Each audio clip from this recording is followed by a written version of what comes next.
오늘은 이제 풍습? 예, 네. 정프로님 좋아하실 것 같기도 하고. 아, 그렇습니까? 좀 재밌는 풍습들이 있어요. 네. 일부 부탄 지역에서는 1처 다부제를 시행을 하고 있어요. 일부 다처 아니고 1처 다부제. 우리가 보통 뭐 농담처럼 뭐 일부 다처. 뭐 그럼 1처 다부 없어?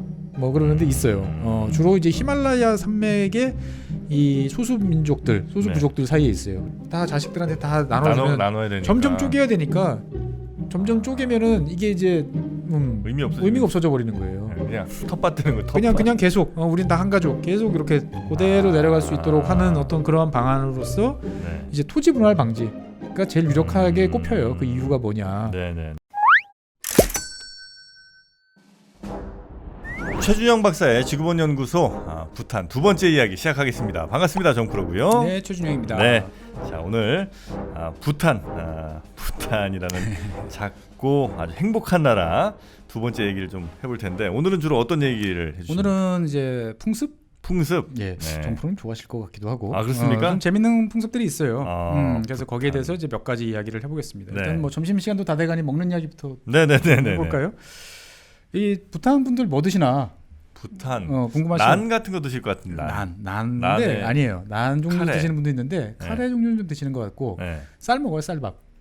밥을 드세요? 예, 쌀밥 먹는데 치즈도 많이 먹고 치즈 고산지대니까. 예, 네. 고추도 많이 먹어요. 고추? 예, 고추. 우리 매운 고추. 아, 그래요? 네, 그래서 뭐 세계에서 대한민국이 제일 고추 많이 먹지 이렇게 생각을 많이 하시는데 이 부탄 분들은 우리가 제일 많이 먹어. 아, 그래요? 왜냐면은 제가 통계까지는 확인이 잘 안 되더라고요. 네. 근데 이제 가구당 보통 한 집에서 보통 네. 이제 그 소모하는 게 1kg 정도는 우리 고추 먹어요. 고추 1kg. 1kg의 고추를 드신다고요? 예, 한 집에서? 예, 한 집에서. 그렇게 많죠. 많이 먹어요? 그리고 뭐 우리보다 훨씬 많이 먹는 것 같다는 생각도 들어요. 근데 이제 우린 또 건 고추로 만들어서 우린 고춧가루 만들어가지고 이렇게 하니까 네네네. 이게 맞나? 저게 맞나? 저는 잘 비교는 안 되는데. 어쨌든 굉장히 많이 드시네. 예, 그렇다고 그래가지고 그냥 뭐 이렇게 안 매운 고추도 아니고 네. 이 되게 매운 고추들. 이 동네 매운 고추 많죠? 예, 많아요. 그래서 고추 품종도 되게 다양하고. 네. 그래가지고 엄청 매운 고추들이 이제 맞아요. 많이 먹는 이제 이런 나라입니다. 매운 거 드시는구나. 예, 그리고 이제 그 매운 거를 중화시키려고 그러는지 또 네. 치즈도 많이 드세요. 치즈. 예. 매운 거엔 치즈죠. 예, 그래가지고 여기서는 치즈를 이제 다치라고 이제 부릅니다. 다치. 그러고 보니까 이제 우리 그 치즈 떡볶이 뭐 이런 것들이 네. 이렇게 딱 중화를 시키는 그러니까요. 그런 예. 거죠. 보면은. 그렇게 많이들 드시죠. 그래서 이 나라에 가보면 네. 가보시는 분들 깜짝 놀라는 게 그 불닭볶음면이 여기저기 많이 보인답니다. 불닭볶음면? 예, 그게 여기 수출돼요? 예. 그러니까 아마 인도를 거쳐가지고 여기까지 아마 들어가는 것 같아요. 그래요? 예. 그러니까 이제 뭐 매운 거 잘 드시니까 네. 익숙하겠죠. 예. 불닭볶음면은 예. 외국 분들 어지간하면 잘 못 드시는데. 잘 못 드실 텐데 여기 잘 드실 것 같아요. 그래가지고 이 치즈도 재밌는 게 주로 여기는 이제 치즈를 이제 뭐 야크, 뭐 양, 염소 이런 데 산에서 잘 자라는 친구들 네. 이제 젖으로 이제 만들어서 만드는데 음. 이 되게 단단해요. 이 여러 종류가 있는데 그 중에서 이제 추고라는 치즈가 있습니다. 추고. 예, 추고라는 치즈인데 이렇게 가보면은 이렇게 주사위 모양으로 잘라가지고 이렇게 실에다 걸어가지고 이렇게 걸어놔요. 말려서 이렇게 이제 있는데 이 경화 치즈죠. 그러니까 이제 주로 야크 젖으로 만드는데 너무 단단. 돌멩이. 치즈가. 예. 얼마나 단단하냐면은 보통 입에 넣고 뭔가 이제 그 녹여서 먹는 게 아니고 이거를 긁을 정도까지 되는데 한 30분 정도 이상 소요된다. 그렇게 단단해질 수도 있어요? 네, 그래서 아침에 하나 입에 넣고 나면 저녁 때까지 씹는다. 뭐 이제 이런. 예. 그래요? 그래가지고 이제 이 치즈가 또 미국에도 팔려요. 그러니까 주로 사람이 먹는 건 아니고 이제 개껌, 독추로 이제 팔리는 거죠. 질겅질겅 계속 씹고 있는구나. 네, 그래서 히말라야 독추라고 그래가지고 뭐 3개는 아니겠고 3팩일 텐데 $50에 팔려요. 되게 비싼 그 개껌으로 팔리더라고요. 보면은. 독추, 예. 개껌. 예, 개껌으로. 되게 비싸네. 그러니까 비싸죠 보면은. 이런 치즈도 많이 드시고. 그러니까 매운 거에 치즈 섞은 어떤 그래가지고 제일 많이 먹는 게 이제 뭐 에다마치. 예. 치즈에 이제 무슨 고기랑 매운 고추 넣어가지고 이렇게 이제 볶아서 볶는 거. 그 다음에 뭐 사무다치, 뭐 버섯 볶다가 뭐 치즈 넣고 끓이는 거. 뭐 케와다치, 감자 볶다가 치즈 넣고 볶는 거. 결론은 치즈가 다 그렇습니다. 다 다치 들어가잖아요. 다 네. 치즈가 들어갔다라는 거죠. 그래서 여기서 밥 시키면 밥은 또 이만큼 준다고 그럽니다. 고봉밥으로. 아, 우리 예전에 먹던 스타일로. 네, 그러다 보니까 이제 그 밥은 하나만 주세요. 그러고 이제 한국 사람들 가면 나눠서 먹는 게 좋다 이렇게 말씀들을 하시더라고요. 그래서 여기 이제 불교 국가다 보니까 네. 채식하는 거 아니야? 채식 국가 아니야? 그렇겠네요. 그렇게 생각하는데 그렇지는 않아요. 아, 고기 잘 먹어요? 네, 고기 잘 먹는데 네. 이제 정육점에 딱 가보면 좀 당황하신다고 그래요. 왜요? 우리는 이제 부위별로 주잖아요. 뭐 등심 주세요, 등심 주세요, 뭐 국거리 주세요. 근데 여기는 그게 아니고 지방, 뼈, 살코기 이렇게 나눠서 있대요. 아, 그러니까 뭐 저 안심 뭐 삼겹살 뭐 이렇게 주세요가 아니고 살 주세요 아니면 지방 주세요 아니면 뼈 주세요? 예. 그래서 이제 살 중에서 저길로 저쪽에는 저 부위로 주세요 이렇게 지정을 할 수 있답니다. 먼저 가직하면 임자고. 그렇습니다. 근데 이제 그 돼지가 소보다 당연히 더 비싸고요. 이 동네에서는. 돼지가 더 비싸요? 예. 보통 대부분 나라에서 돼지가 비싼 경우가 많아요. 아. 네. 근데 이제 자꾸 그 고기 드시다 보면 여기서는 뼈가루가 자꾸 씹히는 경우가 있답니다. 이렇게 이제 고기를 많이 먹는 거 아니다 보니까 그리고 뼈를 절묘하게 이렇게 발골을 잘 이렇게 해야 되는데 이게 그냥 대충 막 하다 보니까 이게 뭐가 자꾸 씹힌다. 우리나라 분들은 이제 그런 말씀들을 많이 하세요. 아, 그래요? 그래서 뭐 먹냐 그러면 이 나라는 쌀, 감자, 치즈, 카레 뭐 이런 거.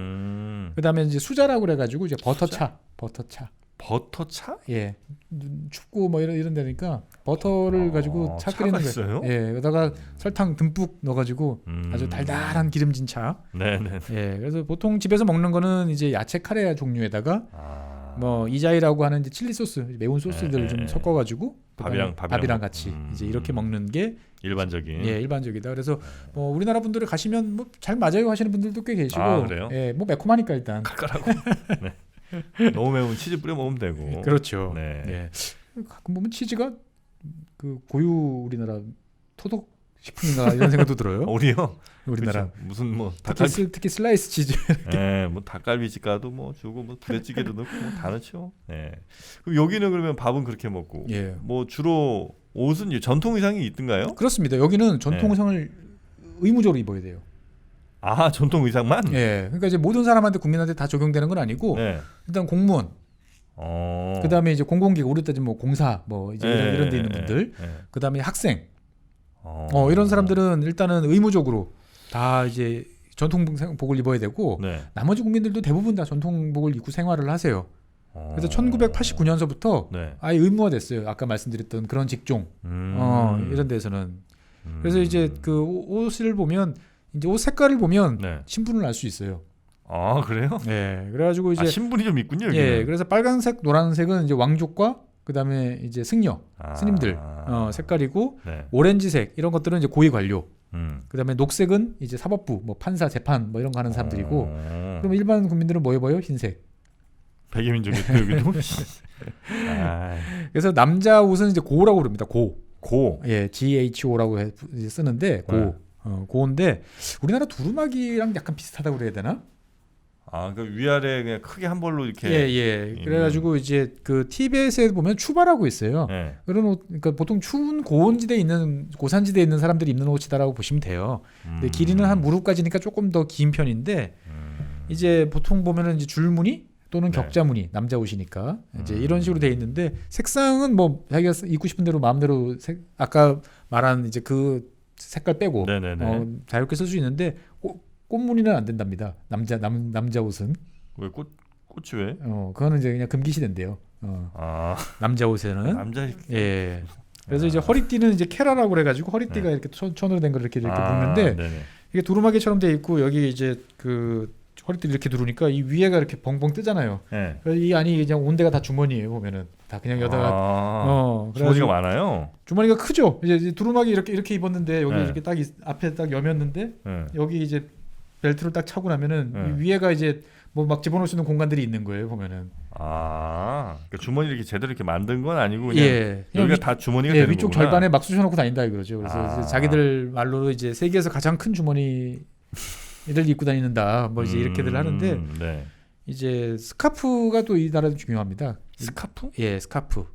그래서 이제 그 남자 스카프는 이제 캄네이라고 부르는데 이게 중요한 이유가 뭐냐면은 이제 공식 행사 참석 뭔가 이제 있을 때는 꼭 그냥 이 캄네이라는 걸 이렇게 두르고 가야 돼요.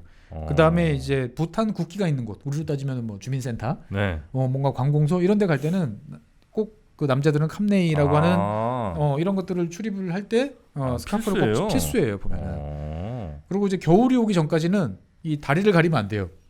남자인데? 예.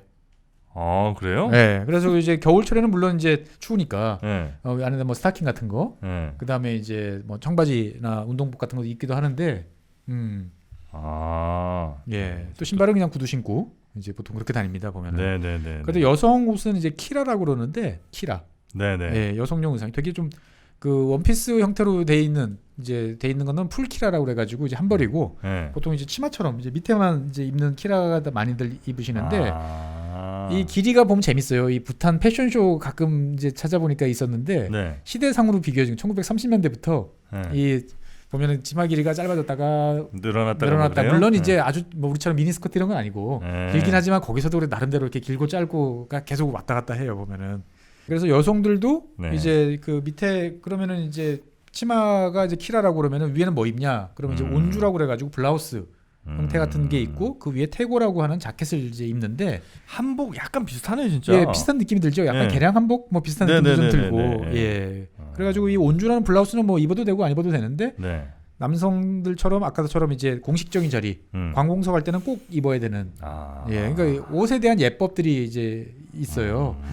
그리고 여성도 이제 여성 스카프는 이제 라주라고 부르는데 좀 여성 거는 좀 화려하고 이런 면도 있습니다. 그래서 이 외국 뭐 어느 나라나 마찬가지지만 외국 사람들이 자기네 이제 옷 입고 다니면 되게 좋아한대요. 외국 사람들이. 예. 그래서 지난번 이제 미얀마 이제 입을 때도 이제 론지 같은 거 말씀드렸잖아요. 여기도 이제 자기네 옷 어떻게 입으면 되는지 이런 거를 이제 그림으로 이렇게 설명해 놓은 것들 이제 있습니다 보면. 옷은 이렇게 있고 먹는 거는 이제 매운 걸 의외로 잘 먹고 의식주 중에 그럼 집은 어떻게 됩니까? 집은 되게 독특해요. 근데 그리고 되게 비슷한 양식으로 집이 그래서 야 이거 뭐 규정이 있어? 라고 이제 보이는 생각이 드는데 있어요 규정이. 집에 대한 규정이 있어요? 예, 있어요. 되게 엄격해요. 그래서 모든 건축물은 전통적인 방식으로 지어야 됩니다. 모든 건축물이? 네, 모든 건축물이. 그래가지고 일단 높이는 6층 이하. 아파트 뭐 고층 아파트 이런 거 없어요. 모든 게 6층 이하고 전통적 문양과 패턴. 그래서 딱 봐도 누가 봐도 저 부탄 양식으로 지었구나. 그래요? 예, 라고로 인정이 돼야 되는 거예요. 그래서 이제 아까도 말씀드렸지만 뭐 드종, 뭐 이런 이제 요새라는 뜻인데 이 드종이라고 하는 이것이 이제 보면은 이 종교와 행정을 상징하는 어떠한 그런 존재입니다 보면은. 그래서 이 드종이 주로 이제 관광지 대상이 되기도 하고, 예, 그런 대상이기도 하는데 보통 이제 벽돌을 하얗게 칠하고 그 다음에 위쪽으로 가면은 이제 빨간색, 금색 색상이 또 이제 어우러져 있고, 그 다음에 이제 지붕도 이제 뭐 상당히 그래서 딱 보면 저 부탄 양식이구나 싶은 느낌이 있어요. 몇 개 보시면 부탄에서 건축 양식은 저런 거겠구나라고 이제 느껴지는 이제 있는데. 못을 안 사용합니다. 우리 전통 가옥처럼. 그래요? 네, 짜맞춤으로 일단은 이제 가는 거고요. 그래서 이 양식은 한 1629년부터 시작됐다라고 이야기합니다. 그러니까 이제 이런 사원들 드종이라고 하는 이 첫 번째 이 드종이 있을 때부터 내려온 양식이라고 보통 알려지는데 재밌는 게 이 양식이 뜬금없이 미국의 텍사스 대학교에 가면 되게 많이 보여요. 텍사스 대학교요? 예, 텍사스 대학교에 이제 그 엘파소에 있는 텍사스 그 대학교에 보면. 이 건물들이 이 부탄 디자인하고 되게 비슷해요. 부탄 건축 양식하고. 그래요? 예. 이게 1914년에 내셔널 지오그래피에 이제 소개가 됐대요. 부탄에서는 이런 식으로 이런 독특한 건축 양식이 있습니다. 근데 그 1916년에 이제 텍사스 대학이 이제 불이 나가지고 홀라당 탔답니다. 새로 지어야 되는데 이 당시 이제 총장 부인이 이걸 보여주면서 내셔널 이런 식으로 지으면 좋지 않겠냐고. 그래가지고 졸지에 이제 엉뚱한 미국 텍사스 대학교 이제 엘파소 캠퍼스가 이제 부탄 건축 양식으로 그래요? 네, 지었어요. 그래가지고 이 부탄이 이제 좀 이제 다시 이제 개방을 하면서 이 미국의 텍사스 대학하고는 되게 관계가 좋아요.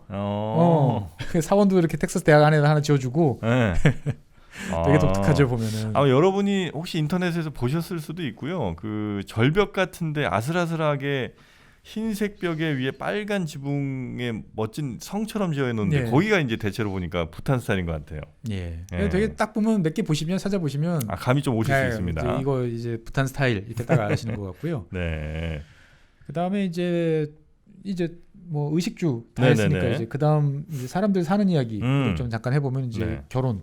결혼은 이제 뭐 일반적인 결혼은 이제 뭐 뭐 비슷해요. 길이를 잡아가지고 네. 보통 이제 절, 뭐 수도원 이런 데 가서 이제 향 피우고 이제 신랑 신부 오기 전에 스님들이 이제 먼저 이렇게 축도 이제 네. 기도 막 해주고 이제 버터 램프 그 이제 버터를 또 이제 말랑말랑한 버터를 가지고 네. 버터 이렇게 쭉 램프를 쫙 이렇게 켭니다. 아. 뭔가 이제 분위기가 괜찮겠죠 보면은. 네. 그리고 이제 서로 이제 절하고 뭐 이런 양식으로 이제 술 나눠 마시고 이런 양식인데 모든 부탄 지역은 아니고요. 일부 부탄 지역에서는 1처 다부제를 시행을 하고 있어요. 일부 다처 아니고 1처 다부제.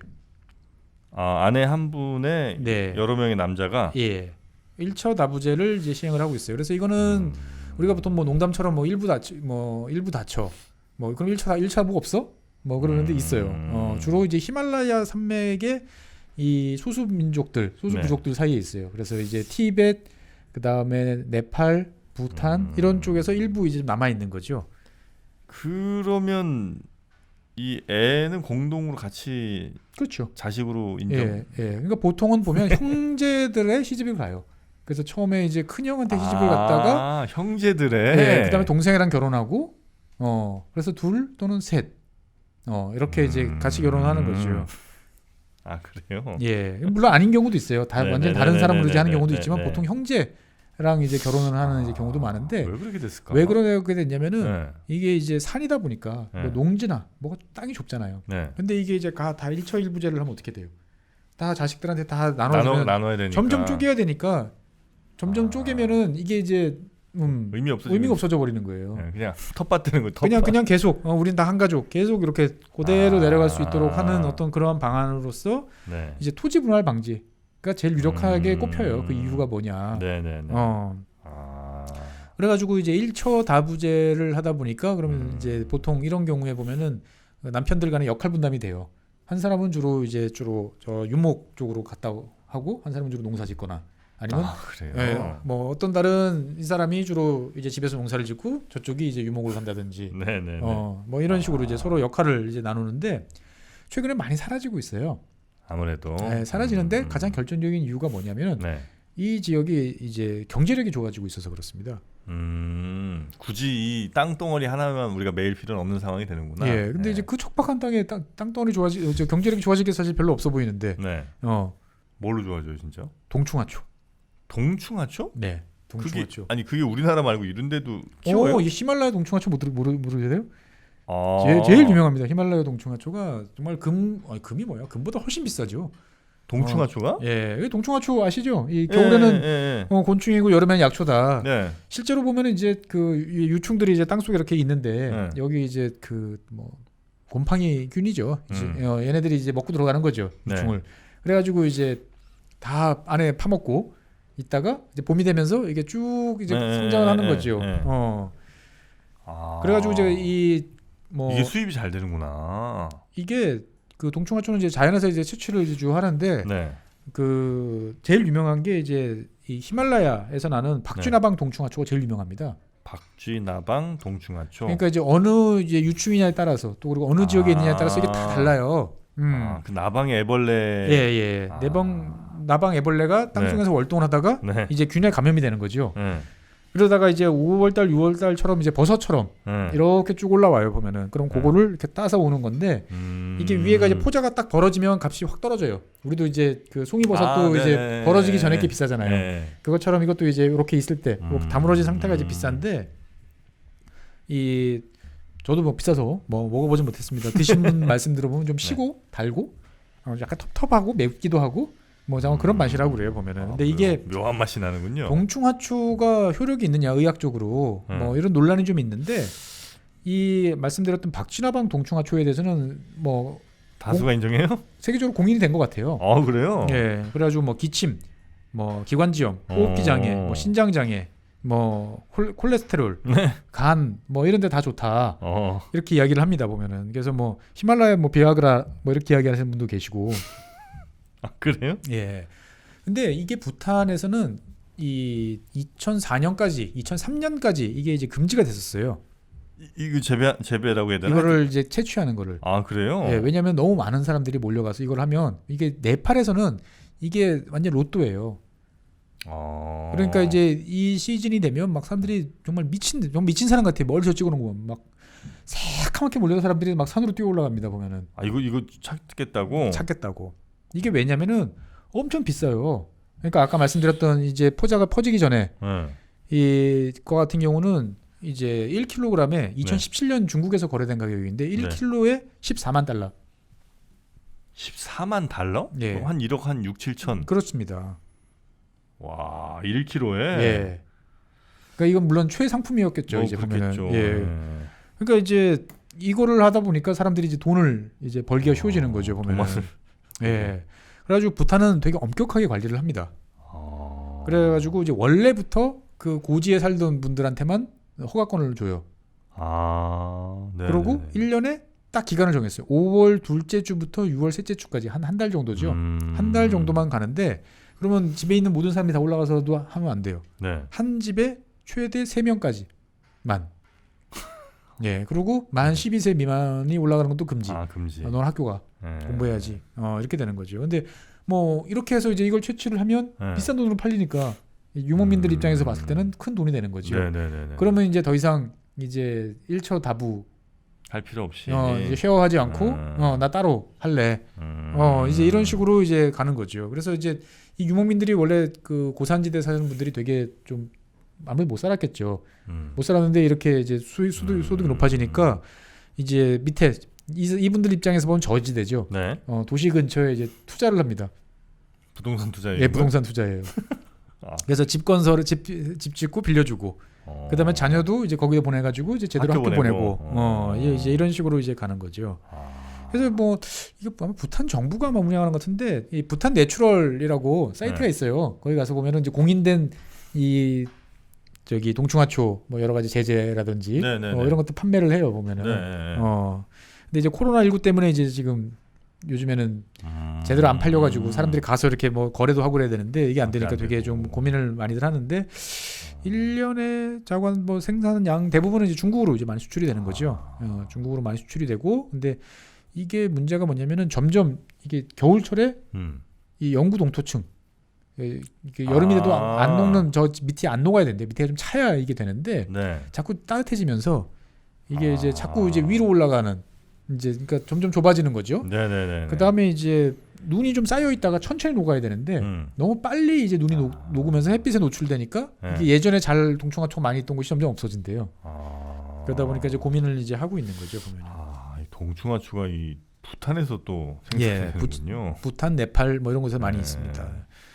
찾아보니까 이제 히말라야 동충하초 유명해요. 세계에서 제일 유명한 동충하초입니다. 보면. 이제 그런 게 필요하실 나이가 이제 정품인데. 네. 자 그리고 또 어떤 풍습이 좀 있습니까? 여기는 이름이 비슷한 사람들이 되게 많아요. 이름이? 예. 74만인데 그것도 이름이 비슷해요? 뭐 쉐링, 뭐 소남, 도지 뭐 이런 식으로 이제 이런 이름들이 되게 흔해요. 근데 이게 왕족을 제외하고는 이제 성이 없어요. 원래 성이라는 거는 이제 되게 이렇게 그 높으신 분들이 옛날에 쭉 했던 거잖아요. 그러니까 우리나라 같은 경우도 뭐 19세기 말 때까지만 해도 성 없이 사시던 분들이 많다 뭐 이런 이야기들이 이제 있었잖아요. 보면. 그러다가 이제 우린 다 성을 갖게 됐는데 여기는 아직까지도 이제 그러다 보니까 실제로 이제 뭐 몇 가지 안 되는 이름 가지고 다 돌려받기 하다 보니까 되게 비슷비슷한 이름이 되게 많은 거예요. 보면. 쟤도 도지고. 그렇죠. 그리고 이제 보통 그 미얀마처럼 여기도 이름을 이제 2개씩 갖고 있는 경우도 많아요. 미얀마에서도 이제 제가 뭐 내가 제임스 본드 뭐 이렇게 국회의원도 있다고 한 것처럼 여기도 그냥 내가 불러달라면 불러주는 거예요 보면은. 나 오늘부터 정프로야 그러면 정프로가 그렇습니다 되고. 보면은.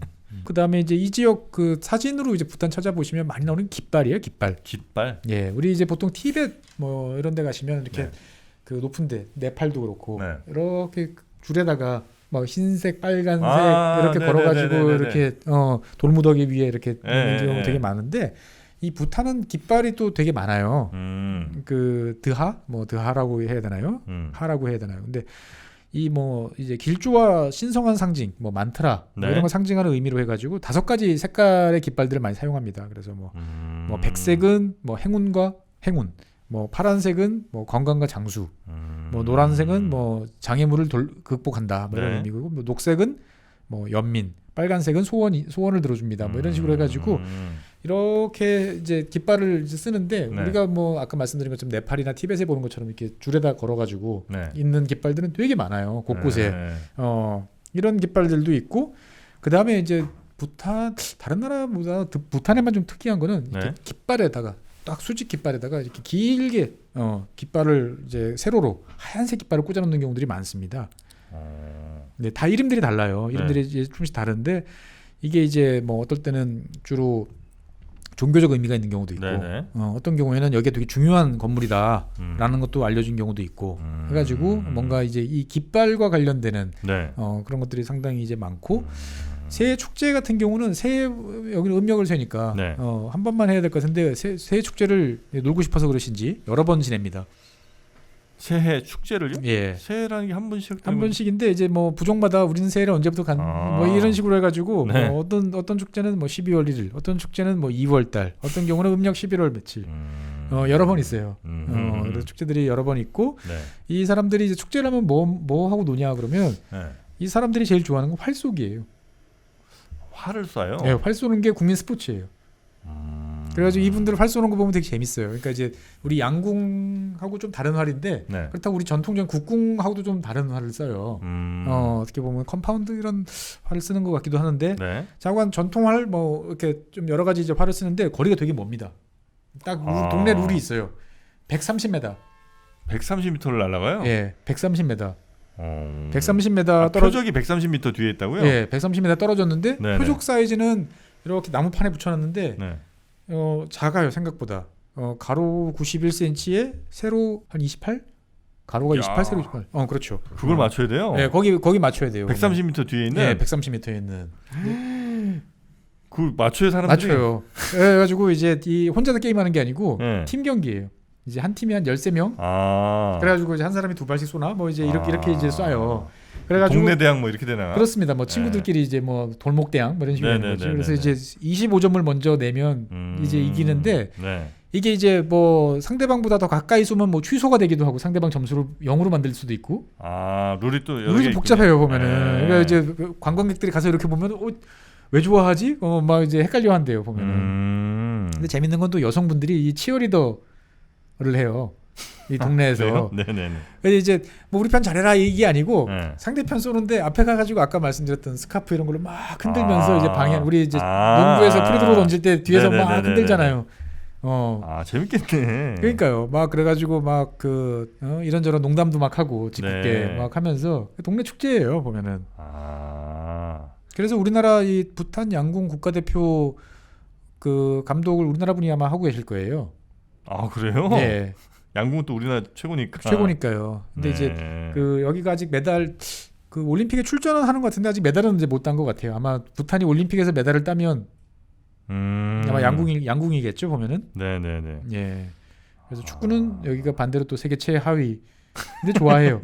네네. 그래서 우리 이제 예전에 2002년 우리 월드컵 할 때인가요? 여기가 이제 세계 최하위전 졸중졸전을 한번 한 적이 있습니다. 피파 랭킹이 이제 부탄이 제일 밑에서 바로 2등이었나? 그리고 제일 밑에가 카리브의 이제 몬세라트라는 어떤 영국령 그 피파에 가입한 나라가 있는데 거기 가면 꼴찌일 거예요. 그래서 그 둘이서 축구 경기를 해서 부탄이 4대0으로 이기는 이런 이제 기록이 있기도 하는데 어떻게 보면 그러니까 되게 전통 의상을 입고 활 쏘고 되게 나름대로 유쾌하게 재밌게 지내는 것 같은데 이 나라가 그렇다고 해서 아주 뭐 오래된 전통을 중시하지만 구닥다리만 사는 건 아닙니다. 아까 이제 그 지난 시간이었나요? 이게 인터넷 뱅킹으로 모바일 페이 같은 거 따시고 하는 것처럼 왕이 이제 소프트웨어 센터를 만들어가지고 청년들을 거기다 이제 집어넣어가지고 소프트웨어 이런 거 개발하고 왜냐면 또 옆에 인도가 또 많이 도와주는데 인도도 소프트웨어 강국이잖아요. 그래서 그런 것도 하고 심지어 이제 그 영화 스트리밍 사이트도 있어요. 부탄 영화 스트리밍 사이트도. 부탄 영화 스트리밍 사이트요? 예, 베스캅이라고 그래가지고 BESKOP라고 돼 있는데. 뭐 8분짜리 단편 영화부터 2시간짜리 장편까지 이게 부탄에서 만든 영화예요? 네, 부탄에서 제작한 영화예요. 부탄에서 적극적으로 또 영화 제작을 또 이렇게 하라고 그럽니다. 그래가지고 뭐 하루 뭐 과금만 하는 모양이에요. 하루에 뭐 2달러 뭐해서 뭐 6달러까지 이렇게 내고 이제 볼 수 있는 모양인데 수익금은 이제 코로나 기금으로 들어간다 이렇게 설명이 돼 있습니다. 보면은. 근데 연간 한 20편 정도 제작을 하는데 2021년 올해죠. 올해 이제 미국 오스카상에 이제 공식적으로 출품도 됐어요. 이 부탄 영화가 뭐 루나라고 그래가지고 야크 인 더 클래스룸 뭐 그 교실 안에 이제 야크 뭐 이런 거죠. 그러니까 해발 5,000m에 있는 가장 고립된 지역에 있는 학교 이야기를 촬영한 거예요. 아, 해발 5,000m예요? 예. 근데 이제 거기에서 수도의 팀프에 있는 어떤 이제 선생님이 거길로 이제 발령이 나서 간 거죠. 대충 그 그림이 생각이 나죠, 이제. 그러니까 교실 안에 이제 야크가 돌아다니고 이제 이런 그 선생 김봉도 뭐 이런 거겠구나. 그렇죠. 딱 그거예요. 선생님은 되게 가기 싫었는데 갔는데 이제 따뜻한 사람들 열심히 하는 학생들을 만나면서 교화가 되고 뭐 그리고 이제 교육 되게 중요하다 이런 것도 하고 소확행. 그다음에 한편으로 보면은 이제 부탄 음악이나 이제 배경들 이런 것들이 이제 되게 그래서 이 그 루나나라는 지역에서 찍었는데 여기가 그 부탄에서도 가장 험한 곳이래요. 그래서 실제로. 그래서 부탄 정부가 이제 공식적으로 이제 인정한 트레킹 코스가 있습니다. 한번 정프로님 한번 다녀오시죠. 저기를요? 예. 저는 괜찮습니다. 28일 코스입니다. 한 번 트레킹하는데. 네, 28일 코스. 아이고야. 그러니까 아까 하루에 20불, 250불 뭐 이렇게 계산하면은 얼마짜리예요, 진짜. 상당히 비싸죠. 근데 이제 예약하기가 쉽지 않다고 그럽니다. 일단 저는 비행기부터 일단 저는 여기는 못 가겠어요. 은근히 겁이 많으세요. 공군 출신 아니세요? 비행기는 이 비행기는 못 할 것 같아요. 야, 영화를 이렇게 만들어서 스트리밍 해주는 사이트도 있고. 그러니까 은근 우리가 생각하는 거하고는 또 다른 거죠. 그러니까 상당히 전통을 중시하면서도 변화에 대해서는 대처를 하려고 이제 노력들도 이제 하고 있고. 그다음에 이 조그만 나라가 영화 촬영도 하고 그걸 또 스트리밍 서비스도 하고 그러면 이제 그게 이제 미국이나 이런 나라까지 이제 소개되기도 하는 그래서 이 영화 같은 경우는 이제 그 높은 데서 찍었으니까 친환경적으로 찍었죠. 친환경 촬영. 다 이제 그 태양광 패널 짊어지고 가서 그걸로 이제 충전해가지고 이제 카메라 돌리고. 이런 식으로 촬영을 하기도 했는데 그래서 영화를 꽤 좋아하시는 모양이에요. 전국에 영화관이 5개. 여기요? 수도에 4개가 있다라고 그러는데 제가 영화관 사진 하나 봤는데 꽤 규모가 생각보다 꽤 커요. 아, 그렇습니까? 영화관이 74만에 5개면 아주 작진 않네요. 그러다 보니까 우리나라에서도 이 부탄이라는 나라가 되게 이렇게 좀 약간 뭐라고 해야 되나요? 동화 같은 그런 나라라고 그런지 몰라도 이 코이카나 이런 활동으로 가시는 분들이 은근히 많아서 제가 이렇게 찾아보다 보니까 막 되게 디테일한 정보들이 많아요. 아, 그래요? 뭐 한국식 치킨은 아니지만 비슷한 닭튀김이 뭐 있는 식당, 뭐 피자 배달되는 식당, 뭐 이런 이제 그 전화번호까지 이제 피자 배달도 있어요? 이제 돼 있고 뭐 풍경 좋은 카페, 인스타 나오기 좋아요, 뭐 이런 카페 또 알려주시기도 하고, 그러니까 은근 우리나라에서 꽤 많이 갔다 오셨네 이런 생각도 이제 들기도 하더라고요 보니까. 야, 근데 여기가 아직까지 왜 행복한지 잘 모르겠어요. 왜 행복한지 잘 모르겠죠. 사실은 저는 행복에 대해서 좀 이제 여기까지는 동화 속 나라인데 행복이란 무엇일까는 한번 좀 이야기는 해보고 싶어요. 행복하세요? 저는 행복의 순간이 그렇지 않다고 생각하는 순간보다 조금 짧아지고 있는 게 요즘 좀 상황입니다. 점점 행복한 상황이 줄어든다. 그렇죠. 그러니까 저도 나 되게 행복하지 않아라고 생각했는데 어느 날 깨달음이 왔어요. 아, 그래요? 그 우리는 불행이라고 그러잖아요. 불행은 연속이에요. 불행이 계속 불행할 수 있어요. 아침에 눈 떠서 잘 때까지 자는 순간도 불행할 수 있어요. 잠이 안 오면 불행하죠. 근데 행복은 순간이에요. 느낌이 그래요. 그래서 나 행복하지 않아가 나 불행한 거하고는 다르다는 거죠. 세상은 불행과 행복 두 가지만 있는 게 아니고 그 무덤덤한 이만큼의 공간이 존재를 하고 있는 거죠. 우리 대부분 여기 사는 거예요. 무덤덤하게. 여기 있으면 불행하지 않으면 된 거고 가끔 한 번씩 행복이 찾아오는 건데 자꾸 우리는 행복을 이렇게 있어야 된다고 생각하고 영속적으로 계속 지속적으로 오는 게 행복이라고 생각하다 보니까 그래서 더 불행한 거 아닌가 싶기도 한데 어쨌거나 그러면 이제 행복에 대한 이야기는 이제 본격적으로 한번 해보죠. 그러면 이제 다음 이어지는 3부에서 부탄과 행복에 대한 이야기 본격적으로 한번 해보도록 하겠습니다. 자, 오늘 함께해 주신 우리 법무부인 율촌의 최준영 박사님 대단히 고맙습니다. 네, 감사합니다.